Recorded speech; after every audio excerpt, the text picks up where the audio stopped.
لنگر خانہ میں خوشگوار حیرت سے انسان دوستی کا روح پرور منظر دیکھ رہا تھا۔ مادیت پرستی کا طلسمی ہوش ربا جو انسانی اقدار اور انسان دوستی کو نگل چکا ہے، یہاں تک کہ ہر انسان ایک مادی جانور بن کر دولت کے پیچھے اس طرح اندھا دھند دوڑ رہا ہے کہ اس کو اپنے علاوہ کسی دوسرے کی بالکل بھی پرواہ نہیں ہے۔ خدمت خلق، دوسروں کا درد محسوس کرنا، یہ تو ماضی کے قصے ہو کر رہ گئے۔ لیکن یہاں پر ایک چھوٹا سا پرچون فروش جس کی روزانہ کی سیل ہزاروں میں ہوگی، وہ خدمت خلق کی مشعل روشن کیے ہوئے تھا۔ وطن عزیز کے دولت مند اپنی عمارت کا اشتہار چلانے کے لیے اکثر لنگر خانوں کا اہتمام کرتے ہیں یا مخصوص دنوں میں راشن، آٹے کے پیکٹ بھی تقسیم کرتے نظر آتے ہیں، لیکن تھوڑے وسائل کے ساتھ انسانوں کا درد محسوس کرنے والے ماضی کا حصہ بن گئے ہیں۔ نفسا نفسی کے اس دور میں جب کوئی انسان دوست نظر آتا ہے تو یقیناً خوشگوار حیرت سے واسطہ پڑتا ہے۔ میں اسی سرشاری اور خوشی کو محسوس کر رہا تھا۔ چند دن پہلے میرا ایک جاننے والا میرے پاس آیا اور بولا، آپ اپنی تحریروں میں اکثر اچھے انسانوں کا ذکر کرتے ہیں۔ میں بھی ایسے ہی خدمت خلق کے مسافر کو جانتا ہوں جو بہت امیر کبیر فیکٹریوں کا مالک نہیں، جس کی کمائی ہزاروں میں ہے، لیکن وہ درد دل رکھنے والا، غریبوں بھوکوں کی مدد کرنے والا ہے۔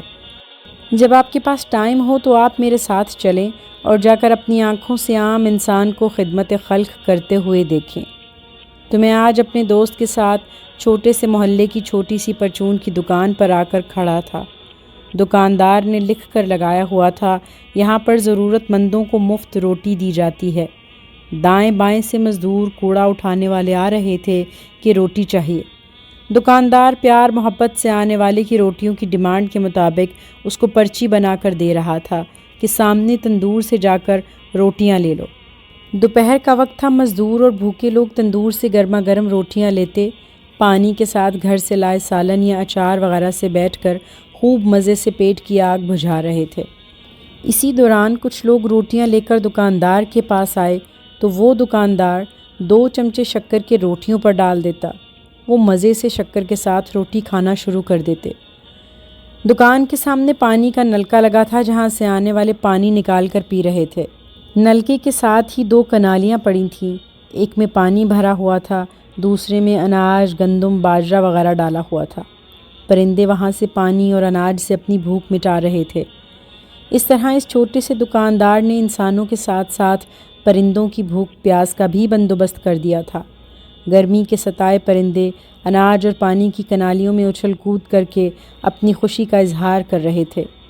دکاندار مطمئن مسرور نظروں سے پرندوں کی آوازیں اور اچھل کود دیکھ رہا تھا۔ میں روحانی طور پر خاص برکت چاروں طرف پھیلی محسوس کر رہا تھا۔ جس جگہ پر خدا کی مخلوق کا خیال رکھا جا رہا ہو، ان کی پیاس اور بھوک کا بندوبست کیا گیا ہو، وہاں پر یقیناً خدا کی خاص برکت کا احساس ہی ہوگا۔ روٹی کی تلاش میں دور دور سے بھوکے آ کر روٹی لے رہے تھے۔ دکاندار جب بھی کسی کو روٹی کی پرچی دے کر کہتا، سامنے تندور سے جا کر روٹیاں لے لو، تو اس وقت لینے والے کے چہرے پر تشکر کے جو چراغ روشن ہوتے، ان کی روشنی دل و دماغ کے اندھیروں کو اجالوں میں بدل رہی تھی۔ میں یہاں پر آ کر بہت باطنی خوشی محسوس کر رہا تھا۔ یہ چھوٹا سا پرچون فروش واقعی بڑا انسان تھا، جس کے سامنے ہمالیہ جیسے بلند انسان بونے بن جاتے ہیں۔ اسی دوران دکاندار نے ہمیں دیکھ لیا۔ میرے ساتھ آنے والا دوست دکاندار کا بھانجا تھا۔ وہ بولا، ماموں جان، ہم لوگ ادھر سے گزر رہے تھے تو سوچا آپ کو سلام کرتے چلیں۔ دکاندار بہت خوش ہوا، گھر والوں کی خیریت دریافت کی، ساتھ ہی بولا، کھانے کا وقت ہے، کھانا کھا کر جانا۔ میں نے پہلے ہی دوست سے کہا تھا کہ میرا تعارف نہ کرانا کہ میں کون ہوں اور یہاں کیا کرنے آیا ہوں، اس لیے بھانجے نے میرا تعارف اپنا استاد کہہ کر کرا دیا۔ اب دکاندار ہمیں لے کر دکان کے اوپر چھوٹے سے چوبارے میں آ گیا۔ میں بہت متجسس تھا کہ یہ چھوٹا سا لنگر خانہ کیسے، کس کے کہنے پر یہاں نہایت کامیابی سے چل رہا ہے۔ تھوڑی دیر میں ہی تندور کی گرما گرم روٹیاں چنوں کے ساتھ آ گئیں تو ہم بھی اسی خاص لنگر خانے کے فیض یافتگان میں شامل ہو گئے۔ جو لوگ لنگر کی برکت جانتے ہیں وہ لنگر کی خاص روحانی لذت سے واقف ہیں کہ لنگر کے چند نوالے کس طرح جسم و باطن کو خاص سرشاری سے ہمکنار کرتے ہیں۔ ہم نے بھی خوب جی بھر کر کھانا کھایا۔ کھانے کے بعد گرما گرم دودھ پتی آ گئی تو میں اپنے مطلب کی بات پر آ گیا۔ اور پوچھا جناب یہ لنگر خانے کا خیال کس طرح آیا؟ اللہ نے یہ اتنا بڑا کام آپ سے کس طرح لیا؟ تو اس کے چہرے پر عقیدت و محبت کا خاص رنگ چمکا اور اس نے دیوار پر لگی کسی نیک بزرگ کی تصویر کی طرف اشارہ کیا اور بولا یہ میرے مرشد سرکار کی کرامت ہے۔ میں بزرگوں کو نہیں مانتا تھا، لیکن پھر میرا بڑا بیٹا بیمار ہوا تو ڈاکٹروں حکیموں کے پاس جا کر جب شفا نہ ملی تو مختلف بزرگوں کے پاس جانا شروع کر دیا۔ اسی دوران میں اپنے بابا جی کے پاس گیا۔ میرا بیٹا بیٹھے بیٹھے بے ہوش ہو جاتا تھا۔ بابا جی کے پاس جانے کے بعد وہ دوبارہ بے ہوش نہیں بلکہ مکمل صحت مند ہو گیا۔ تو میں روحانیت اور بزرگوں کا قائل ہوا، بابا جی کا مرید ہوا، خود کو ان کی غلامی میں دے دیا۔ درخواست کی کوئی حکم لگائیں، تو انہوں نے کہا اپنی دکان پر لنگر خانے کا اہتمام کرو۔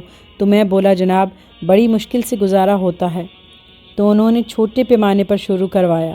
میں نے مفت روٹی کا بورڈ لکھ کر لگوا دیا۔ جس دن سے یہ نیک کام شروع کیا کمائی بڑھ گئی، برکت پڑ گئی۔ اب بہت سارے لوگ روٹی لے کر جاتے ہیں۔ میرے ساتھ اس نیک کام میں اور لوگ بھی شامل ہو گئے ہیں۔ اس کے لیے میں نے ایک خالی کنستر ڈبہ رکھا ہوا ہے، جس کا دل کرتا ہے وہ اس کنستر میں پیسے ڈال جاتا ہے۔ اس طرح وہ بھی اس لنگر خانے میں شامل ہو جاتا ہے۔ وہ اپنے مرشد کی بہت تعریفیں کر رہا تھا اور میں برصغیر پاک و ہند میں پھیلے بزرگوں کے لنگر خانوں کے بارے میں سوچ رہا تھا کہ کس طرح اولیاء حق نفوس قدسیہ بزرگوں نے ہندوستان کے چپے چپے پر لنگر خانے کھول کر ہندو دھرم کو پرزے کر دیا۔ واپسی پر میرے پاس جتنے پیسے تھے وہ میں نے لنگر خانے کے ڈبے میں ڈال دیے کہ شاید کسی بھوکے کی بھوک مٹنے سے ہی راہ نجات مل جائے۔